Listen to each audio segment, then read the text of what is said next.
Hello everybody, this is Donnie. Thank you again for tuning in today. Today's video is going to be a replay review that was requested by one of our Discord users named Nacho. And that just brings up a quick point I wanted to mention is that if you would like to potentially get a replay reviewed or talk to me or various other Dota players that are interested in getting better, definitely come check out our Discord server. The link is in the description below. You can ask about hero builds or get your replays reviewed by people or just chat about Dota, find teams to play with, etc. So check out our Discord server. Yeah, it's a good place to hang out if you like Dota 2.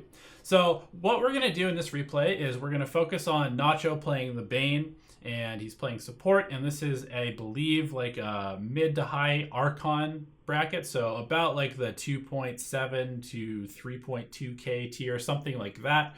And while we are going to be watching the Bane, we're kind of going to talk about some specific things that I see a lot in this bracket. So the first thing that we're going to look at, we're just going to get right into it, is that right now we see that his starting items are 2 observer wards, awesome, good job as a support buying the observers, and then a set of tangos. And we also see that he has 350 gold left over, and I don't like this at all. I think that at the beginning of the game, it's very important to spend most, if not all, of your gold. And the reason for that is because most people don't buy enough regen. And especially this bracket and below, and even like 3.5k to 4k brackets, you can basically win the laning stage if you just show up to lane with more regen than anybody else in that lane. But basically just going to lane with only one set of tangos guarantees that you are not going to have enough regen. You're going to have to use the courier when you shouldn't have to, or you're going to have to go back to base, or you might just simply overextend and die because you're low because you don't have any regen. Secondly, you are Bane, you use skills a lot, so having mana items is very important, especially on a roaming hero aggressive support like Bane. Just basic starting items, more regen, more regen, more regen, more regen, always. We're going to look at one thing that I notice a lot of players doing, especially at the sort of like the mid to low tier MMR games, is that they get a good advantage and then they don't abuse that enough. And now we have the Luna super low, it's going to have to use the salve. We still have plenty of regen. Silencer still has plenty of regen. Leshrac is getting fairly low on regen, honestly, because he's going to use another tango, and then he has to wait for this to regen his mana. And so this is great. You basically forced this Luna out of lane briefly. This Leshrac is going to have to be much more careful playing this game now. And so what I'd like to see them do here is just kind of bully them off the creep wave constantly now. But as we see, they get a little bit too aggressive. They tank some tower hits. Now this Silencer and even Nacho on this Bane, he tanks two tower hits. Suddenly, let's look at this again. Okay, now the Luna's using the salve, 4 tangos left. Nacho, 4 tangos. Silencer, 2 tangos. Leshrac, 2 tangos. And to get back to where they can potentially fight, because there's plenty of magic damage spam coming out from this Luna Leshrac, he's going to have to use at least 2 tangos to get back up to the health where he feels comfortable being aggressive.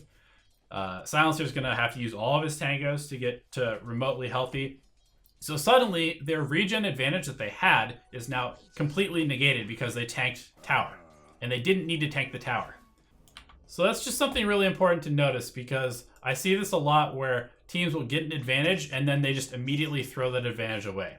This is a great rotation. Comes in, gets the kill on the Ember Spirit. I wanted to highlight that because it's not all bad. Nacho makes plenty of amazing plays this game. Really, really good rotations, good game sense in a lot of cases. As you're running towards somebody under tower, one thing that you should definitely be doing is just holding alt. As soon as you get to like right here, just back up. Doesn't matter. You don't need to get that last right click in. It's not worth taking a tower shot. That one right click, if you take the tower shot, is completely not worth it. And kind of going off of this whole over-aggression thing, Luna's low has no regen. That's very important to note. Luna has 0 regen, so her lane is completely screwed at this point because Silencer can just zone her out, Bane can zone her out. She can't get close to the creeps, and she's actually having to tank creeps when she has almost no HP. So this lane is going very well for Bane Silencer, and it's very important that you kind of take stock of that situation and you don't push it too far. as we see what's going to happen here. So he doesn't need to be over here. Like, Luna rotates over, and if you die here, suddenly this lane has gone from being extremely good to not very good, right?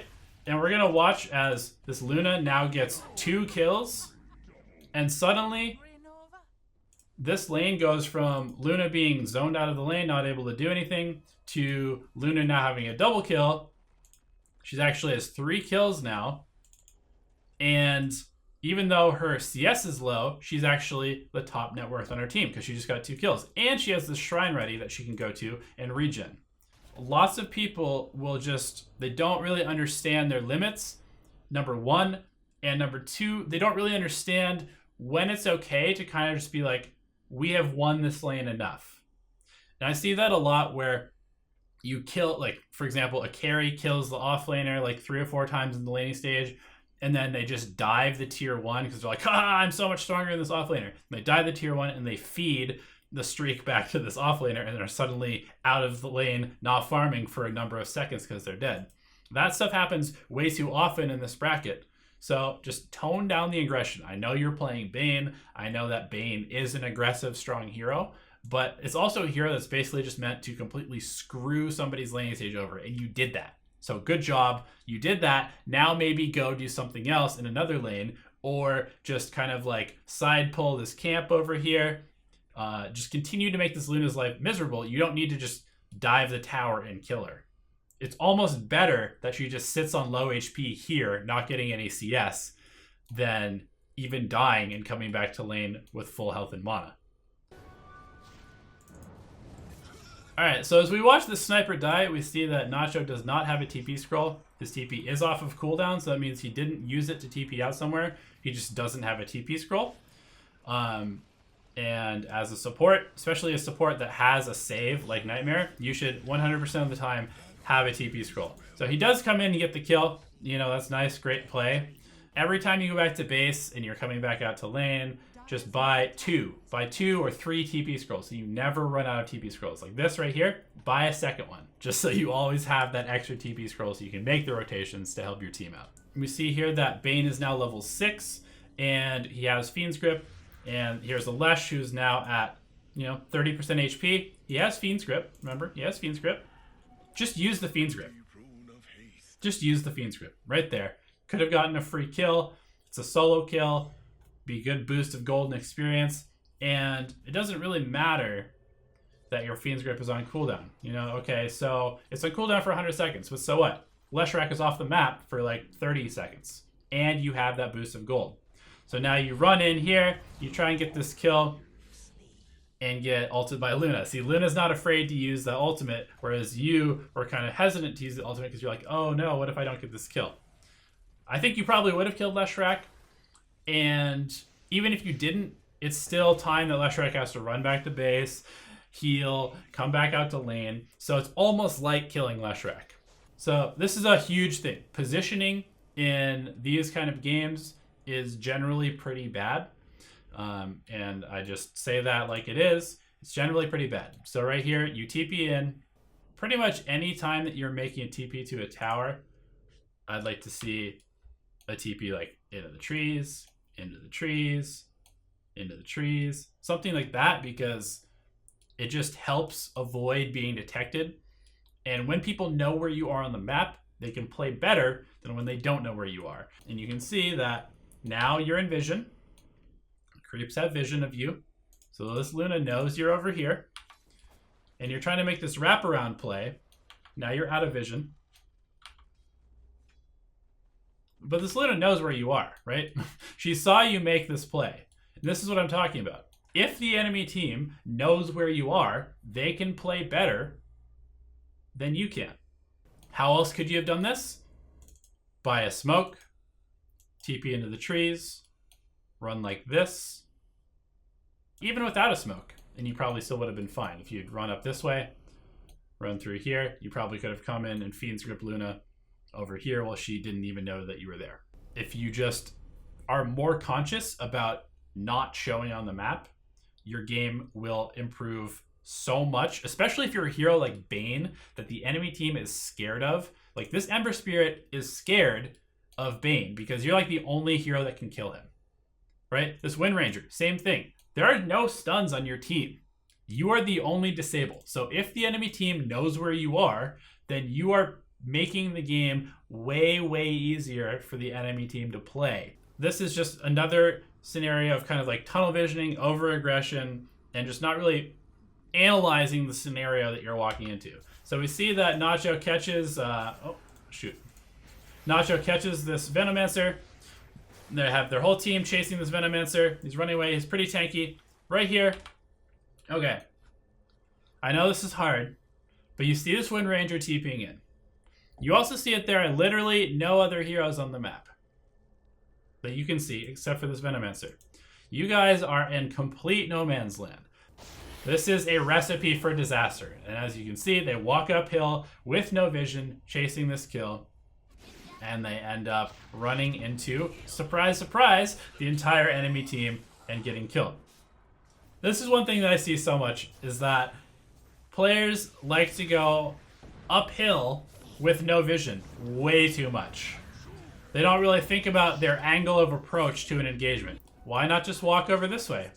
At least you're on the same high ground as them and you can see them when they see you, as opposed to walking up and they can see you before you can see them.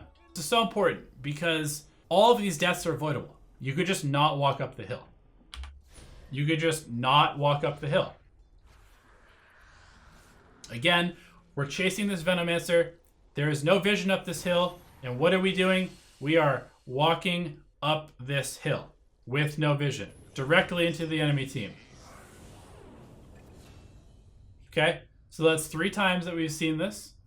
And each one of those deaths was 100% avoidable. But here's what I want you to do.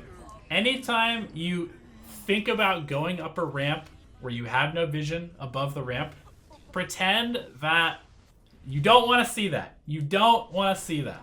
Do not walk up the ramp because you will see your parents naked up there, okay? Very important. Do not walk up the ramp. You don't want to see that. Going back to an earlier point is, because you're the one doing this, you're walking up these hills and dying, suddenly your team has 0 lockdown. You are the only hero that can lock down the enemy team and set up kills. And if you're dead because you're walking up these hills with no vision, then suddenly the other team can play however they want to play against you because there is no threat to their heroes getting picked off. During games, there will be a lot of mistakes made. Both teams will make mistakes. This is why comebacks can happen. This is why you shouldn't give up on games, because inevitably one team or another will throw the game back and forth over and over again. So in this case, we have a 25k lead for Radiant. This Ember Spirit has 19 kills. And he is just going super ham, diving the base. He doesn't give a shit. He is just all over the place. He doesn't even have a Lincoln Sphere, okay? So good. You grab this right here. You take the last hit of that Ember Spirit. And I know Ember Spirit is a hero that's kind of slippery, but Spectre was mid-attack. Mid-attack. And you saw there, let's go back and watch this again, okay? So Ember Spirit doesn't have a Lincoln Sphere. He's like throwing the game by not having a Lincoln Sphere at this point against a Bane. You're the only thing that can kill him. You get the grip. You get the grip. Spectre is mid-attack, about to kill the Ember Spirit, and you take it, and you get 1,300 gold. That 1,300 gold could have gone to Spectre towards an Abyssal Blade, or in this case, a Blade Mail, it looks like. That would be super important to you guys potentially winning this game. And I know this game is already hard, but 1,300 gold on Spectre is way, way more important than 1,300 gold on Bane. At least Ember died. At the very least, Ember died. At least somebody on your team got that gold. That's fine.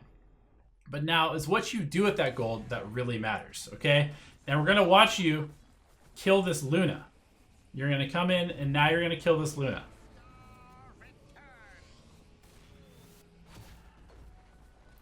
Okay?